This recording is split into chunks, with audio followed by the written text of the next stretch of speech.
Hey, I'm Grant. Welcome to Digression Bar 34. I've been joined by Andrew. Andrew. What's up? It's been a long time since we did a podcast. I know. I was wondering if you were like doing it without me or you just forgot or something. No, what it's been doing is I am doing a cooking show with a local Omaha public access station. Yeah, you told me that you were that was like in the works, but you never told me like it went anywhere. Well, because it was like it was a slow run, and I'm still working on it. I filmed 3 episodes, but they're not done. I have like an intro I'm working on. I have to get like an ending, and I got to get like a feel for the show, and I still have to do graphics. That's all I have left. And then I can kind of like, I guess, announce it. And I'll probably I want to put it on its own channel. Like it'll show on like the actual like, I think it's like channel 26 for Cox here. But I think I also have like, I can just put it out myself afterwards. So I'll just probably make its own channel, throw up a nice little site so I can I can do a full greenfield installation of Ruby on Rails, build all that out, make its own little thing. Greenfield. It's a term in software where greenfield means you get to start from like nothing. Okay. Like a green field, like you're building a building, versus you have to build on the roots of something else. Like, oh, we have this old software. You have to continue like supporting it while adding the new features. You mean base on the software? Foundation. So yeah. But that's what's been taking my time because it's like I'm filming approximately every other Monday. I have to cook there, but I also have to like prepare. So the first one I made chicken cutlets with sauteed mushrooms and asparagus. And the next one Is that a question asparagus? I couldn't remember what it was. Okay. The first one feels so long ago because I've been working on this since September, I think. But it's been a slow route because like it started like, okay, here's the thing. It's an idea. They want to do this. Don't have a set yet though. So it's like, okay, he's got to get it figured out. How can they hook up basically things to cook with in their studio? Because they had an old set from Channel 3, I think it was, but it had like legitimate, like they had like an oven. So it had like legitimate like oven plug. I think it's like 220 volts, but they don't just have that lying around because it's basically only install that stuff in your kitchen or like your laundry room. Mm-hmm. So they had to figure out how can we do this? Can we like amp that down? Do we use like something else? And they had like got it and bring in other stuff. So that's what took so long. But anyway, after that, second one, I made homemade Kaiser rolls for use as hamburger buns. And then the next one, I made Hawaiian hamburgers, which is like hamburgers, pineapple Spam, teriyaki sauce. It was good. That sounds good. That one was really good. I will totally make that again sometime if you're ever over. That one is the one I really like. And it looks super fancy. Is Spam a big thing in Hawaii? It is. I don't know why. I was going to say, because like whenever anyone talks about Spam, I always think of 51st Dates. Mm-hmm.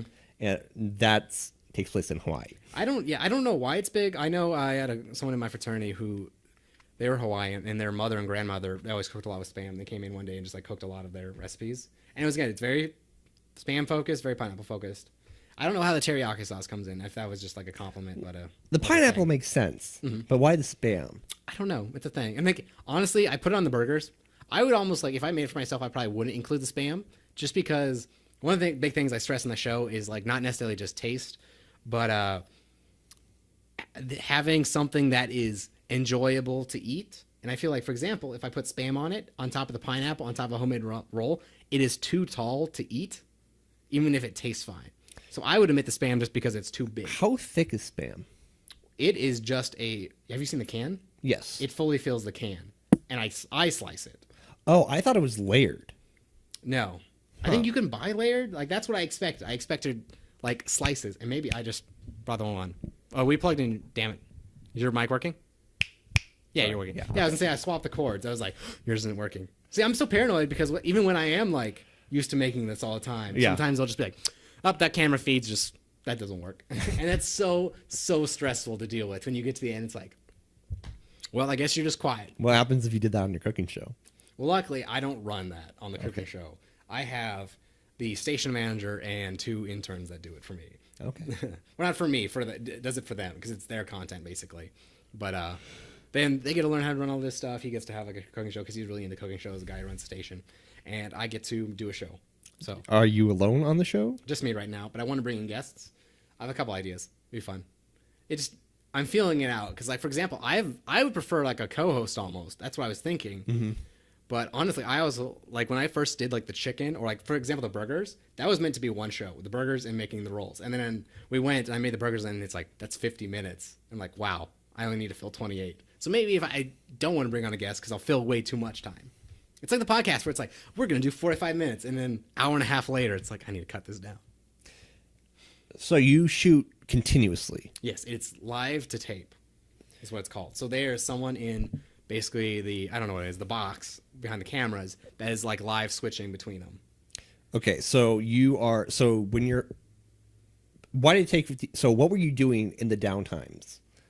It's like when the meat was just like cooking and you couldn't. What were you doing? You expect there to be downtime, but with the way I structure it, there isn't any. So it's like I form the patties, salt, peppered, toss them on.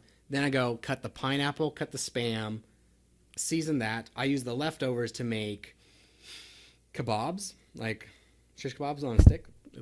So like when I had that on, I was like cutting up the pineapple, like put that on. And then like again, I thought for sure it was gonna be like okay, cut for 10 minutes while this cooks, come back. But it's like, oh no, oh shoot, the hamburgers are already done. Gotta put those on. So I can show you it. I have like demos of all three. So you said you've done 3. Yes. Did you do those all in one day? I did the hamburger and the roll one in one day because that was meant to be one episode, and then I went basically an So you're hour saying of and those 5. 3 episodes, 2 of them are for the one Yes. take. So Okay. I did the chicken in one take, on one day because that was like the test one where it's like we don't even know if this is going to be usable. You know, I don't know how long it's going to go. We're just going to attempt it and see what comes out, and it came out pretty well. Which I gotta say, like, I feel honored because he put a lot of faith in me because he didn't know if I could cook or not when I basically started this cooking show. Like I could have shown up and like, I'm gonna make microwave chicken nuggets. Like I could have just been that guy. It's like, and that's it, you know. But like, I honestly am surprised he wasn't like, I'm so thankful when you showed up and you actually did something interesting, and not just like phoned it in. But yeah. So it's been interesting. What my thing is, I don't think I know how to cook, but this cooking show will teach me how to cook.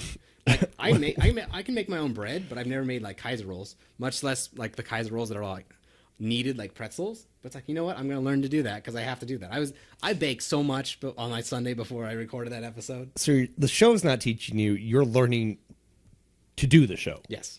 Okay. Also, I love every time someone asks, like, "What did you do this weekend?" It's like, I worked on my public access cooking show, and it's like, what? You remember when I told you it was like an opportunity? You're just like, did I hear you right? Because it's such a specific thing to say. Yeah. It's like, what? And I was like, I was going to go, yeah, here it is. Here's 30 minutes of me doing it. And it's just like, it's like, this shouldn't be real. It's like I just like had a secret life is what it feels like sometimes. I don't even know you anymore. Yeah. But it's cool. That's what I've been doing. Yeah, so that'll take up some time. Right now, the station manager was kind enough to do like the edits, but eventually, what I want to do is like That's my next question. film it on Monday and then edit it. It's all live to tape, so it's like really like going through would be like, oh, we did a cut that was kind of bad, cut that out. I know one thing I'd like to condense it down because there's a lot of stuff where I talk too much, makes it hard to cut. But a lot of times, what I need it to be is like, okay, I'm gonna quarter this onion or chop it up. Well, I need to talk for like 30 seconds and then just be like, I'm going to be quiet because you don't need to watch me cut this onion for the full 3 minutes. Right. You're like, you get it after a while. So that's the stuff I would want to go in and edit out after the fact. Right. And I'm hoping to do that like film Monday, do that Tuesday, get that out, throw on some graphics. Like I want to do a bunch of stuff and just see how it turns out. So we're saying when you throw it out, you're saying so they air it, that's done, and then you also get to release it, but edit it. Yes. Well, I think what I'd like to do is right now I think he wants to edit it because that way he doesn't have to like wait on me and he can have like some value for the investment. Okay, if that makes sense. so then he edits his own and you edit your own. So there's like 2 copies. Well, I think he just did it because I think he's used to like having to do it. Where I think most people I've seen like who come in there are like they're not people who know how to edit. They're just the talent, if that makes sense. Okay. I'm the rarity by like I could go in and edit it and not be like Windows Movie Maker. Okay. So, but eventually the goal is like I will just pull all the footage myself when I leave after recording, edit it, and then just bring it back down to them. Okay. That's my goal personally, because then I can have full control where it's like, oh, I want to do these kind of graphics or something intricate. Plus, then that lets me be able to do it on my own time. Whereas if I wanted to do like, I like the idea of doing like a caloric amounts on different foods as they come up, because that's one thing that I like having is like, this is what this is. So you don't have to just guess, is this burger 200 calories or 2,000? You know, like a wide window. Well, they are kilocalories anyway, so. Well, basically, so anyway, that's something I want to do. But like, if I do it myself, I can just do it at like 11 p.m. at night, if I have to do it for him, I have to have it ready for the show so that they can call the graphic up, which is more convenient, but I can't guarantee I'll always have it ready because I might change a recipe like right before. That's like, you know what? I couldn't find any onions or something. They're all bad.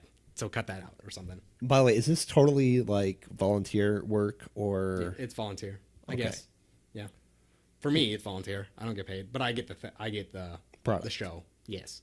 And then they get to show it. Like I know they have some deal with, I think, Cox and I think CenturyLink that pays for it. So as part of that, they can have no advertising. So like it's a full, it's like HBO where it's like you can fill the full slot. There's no cut ad breaks or anything like that. Do you have plugins for Game of Thrones before and after? No, I think they have some stuff that's just like, here's our schedule of stuff coming up, contact, whatever, between shows. But I actually feel bad because I don't have access to it because I don't have cable. Like they have some stuff, but I need to actually like figure out if there's a way I can like watch that. But plus there's other reasons why I want to edit myself. Like they have to like sample it, convert it to 480p because Compress it? I guess, yeah. And because they still have to go out on standard def televisions because of that's what their channel is. Their actual TV station does that. Well, I want the one that isn't 480p and not properly deinterlaced and stuff. I want, like I think they film it at 1080p. Like I want that file, if anything, just for my own like records to be like, this is my show. So that's what I've been doing. That's been taking place in podcast for a while, but the goal is to do both. And then like again, that gave me a bunch of inspirations on how to run different things. Like I really want to get like maybe a small stuff to like build up like a set for the podcast. I don't know what it would be, but it would just be like a little bit something like kind of like how we have like the DB back there. Maybe just put up something to hide all my junk. Oh, the deep. Yeah, stuff like that. We'll see. I don't know. I'm just feeling that. It's fun though. It takes a lot of time. So that's what I've been doing. So Yeah. you looking at the time? No, I'm looking to see if I can see the DB, but my head might be. Oh yeah, it's just right in the way. I do like that. No one's ever asked about it, but it's No, it's something back that there. it fits really well for the podcast. I like it. I want more stuff like that, like more stuff that just like fills it in the background. That's kind of fun. I would love to eventually like what I would love if I ever get a house. I want just like a big media room where it's like one section's like an office, one section's like a home theater, and another section's like a recording space. Something like that. That'd be like ideal. We need a big house. Yes. Yeah. Well, this is like eventually the goal. Yeah. Digression bar 335 hopefully has this. If we go that long, we're on 34, and it's been over a year and a half. So, Yep. like, I would never want to do this weekly, but I kind of wish I did because then I could remember like how much time has passed so much easier.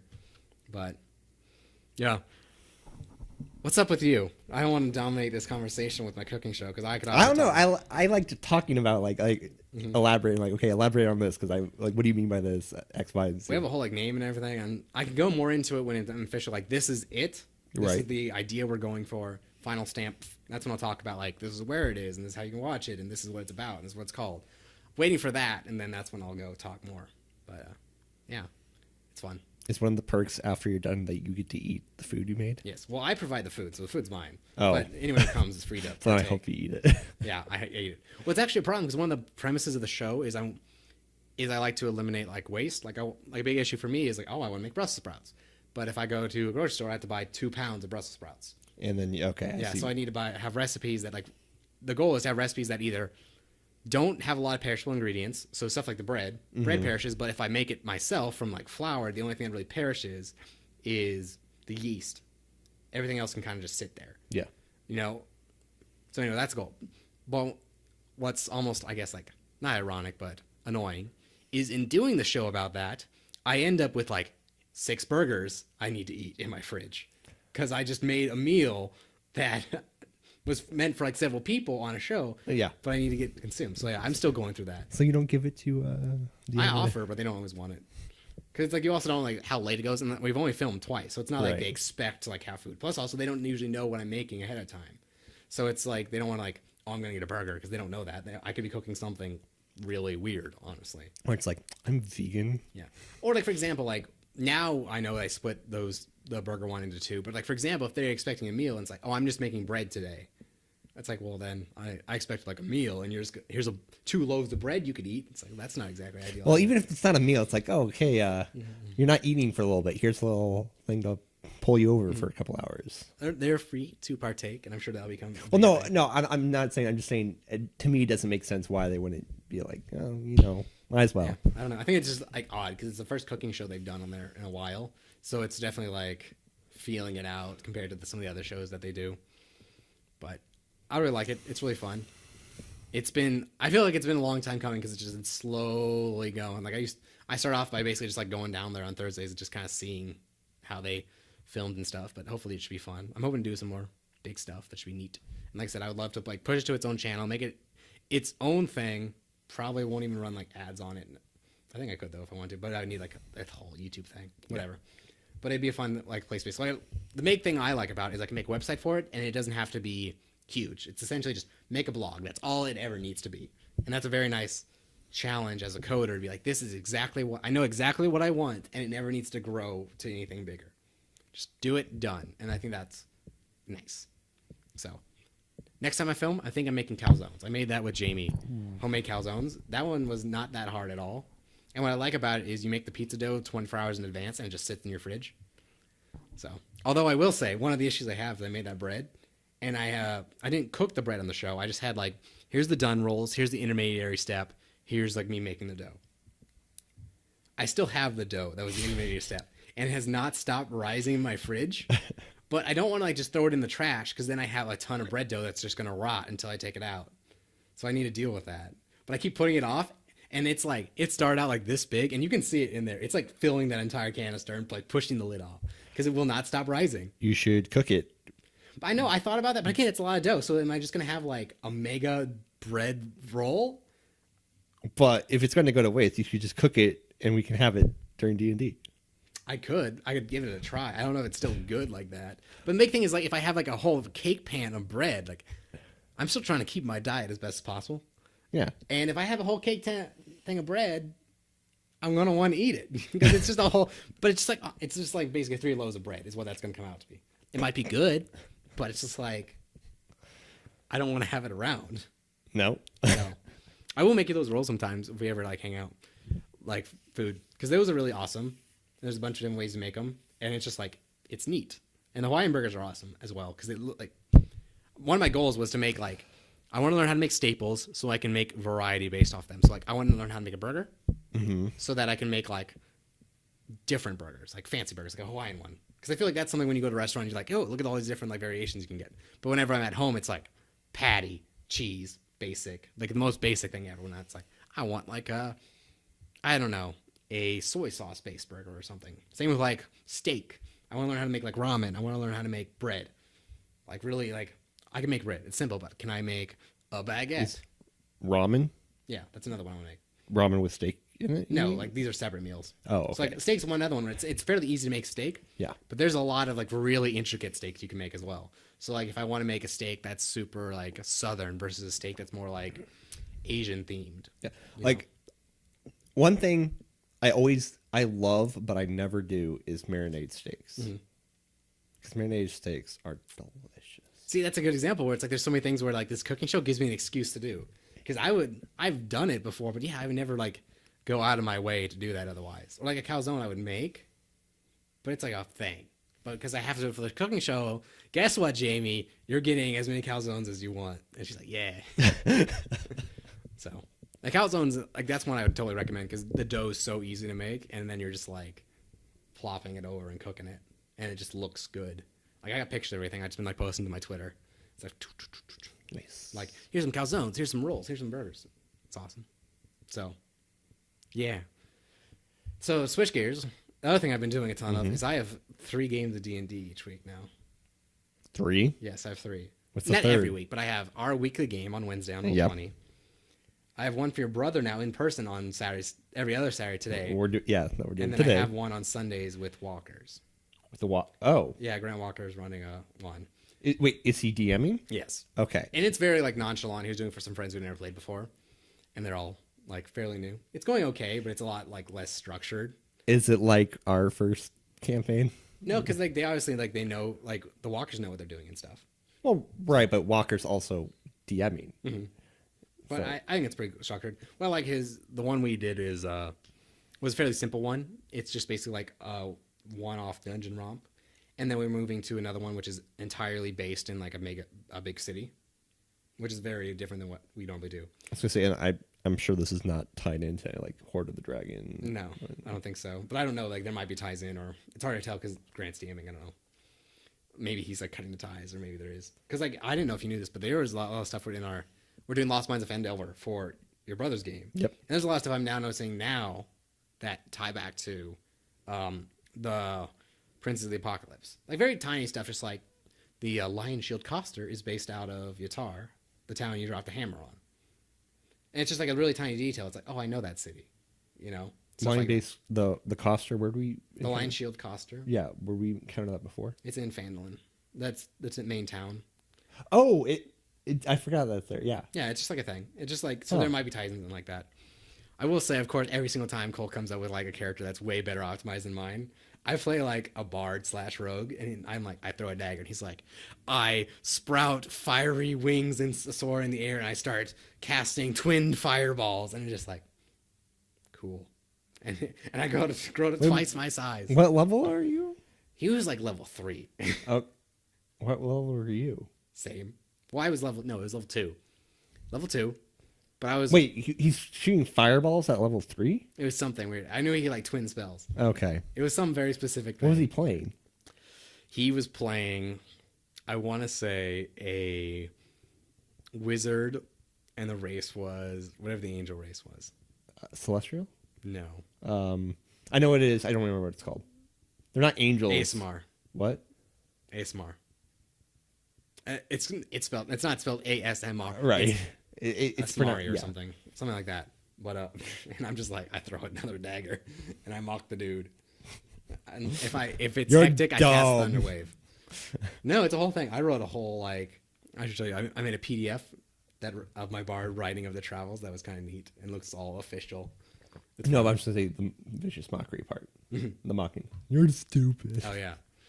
Well, Vicious Mockery is annoying because it's like no damage, but also it's so easy to hit with it because I thought you did a little damage. it does 1d4 or something. Oh, so it's like 1d4 it's plus charisma. little damage. Yes. Okay. But it's like ignores cover. They don't need to understand your language. It's very easy just to be like, and I throw that out. Yeah. But anyway, so it's been taking up a fair amount of time. I'm really trying to up our games. Like what I'm going to hopefully do sometime after D&D today or tomorrow is I'm going to go in, I'm going to optimize the Roll20 game because it is so laggy for me on my end. Because I have to, you only see like this little tiny like push damn size window as you're going through the cave, and my browser's like rendering every possible light effect for all of you, and it's just like I'm dying. So I'm trying to improve that. I got some tips from the Roll20 subreddit, stuff like deleting old characters that aren't important anymore, like enemies and stuff. Going through shrinking my giant maps so that they're nice and tiny and they're like chunk based. So, but yeah. Otherwise, I've been doing much stuff. I've been working more on the drawing. I got my tablet out. That's how I made that dungeon. That's kind of fun. Just going through very simply and just like, I want this kind of thing. Do this. You know, practicing that. So that's been interesting. It just takes forever. Like even like just not even like the practicing, like drawing that was just like, I gotta fill this in. Click the paintbrush. Click this. Swap colors. It just took forever. Like How do you do that on there? Like, how do you click like the brush? it maps to the screen. So like this top left of this is the top left of my right screen. So you just follow the mouse as you move the pen. It sounds really hard, but I guarantee you pick it up really quickly. Like that was the hardest thing because like normally when you're used to like writing on a pen, you're like I'm gonna put my pen there, but instead you're like I need to click that thing, and you get used to it after a while. I'm still not great. Like I'm still really bad about writing like letters because I have the muscle memory, but a lot of times like if I just look down at the paper and I lift my pen, I don't know where to put it back down. It's just it's weird. You don't have the reference, or you basically don't have any lines to follow. So it's been interesting. I cannot draw a straight line, like draw words in a straight line if there's no line below it. Mm-hmm. It's terrible. I'm not good at it either. I always drift. I get tinier and go down because like your hand. Like I either go down or up for whatever reason. I usually go down, but sometimes I go up. I know with drawing, some of the exercises I do that's really recommended by the guy putting it out is just draw lines, and just like every time, just start warming up with that, which is like draw 1-inch lines. Don't use your wrist. Don't use your elbow. Just okay, do it 1 foot and just be like boop, boop, and just like echo that motion. Okay, next one. Draw ellipses. And it's like, you'll never get this. Just do it every time. You'll get slightly better. And it's like, you'll do this for the next 15 years. I'm a professional artist. Still can't draw an ellipse. Do you ever get the thing like where you watch other people write and you're just perplexed on how they do it? Like how they hold the pencil? Yeah. No. So we lost your camera. We lost my camera. Yeah. Hello, other camera. Memory card's full. I didn't clear it out. See, I knew I was going to forget something. But my big thing is like how everyone holds the pencils in weird ways. But like some of that makes sense. Like I'd use my pen right here. So like if I were to hold a pencil, I would hold it like this. Yeah. And right. How would you hold a pencil? I kind of hold it like this. Yeah. See, I understand. Like that's like I can't really call it like a try. I can't gesture that camera. It's like a tri-point thing. Yeah. Right. And then there's always that one kid in elementary school who's like writing it like this. That's people who holds a pencil like that. I don't know. But I understand if you learn, it probably makes sense. It probably makes sense, but I don't understand. I see people that like hold it like this. It's like they're just like barely moving their hand. I'm like, how do you do that? It doesn't make like I'm sure their handwriting's amazing, but I'm just like that's gotta hurt first off. Just like holding your hand like that, and it's like I don't know. We gotta let you in. Also, people who writes like this. There's kids I would see like that. Like, how do you have any control? Anyway, I got people at my door. We gotta let them go. Good podcast. It's short. I'll get it up. Andrew. All right. Thanks, sir. I'm joined by Andrew. I'm Grant. This is McDression Bar 34. Thanks for watching.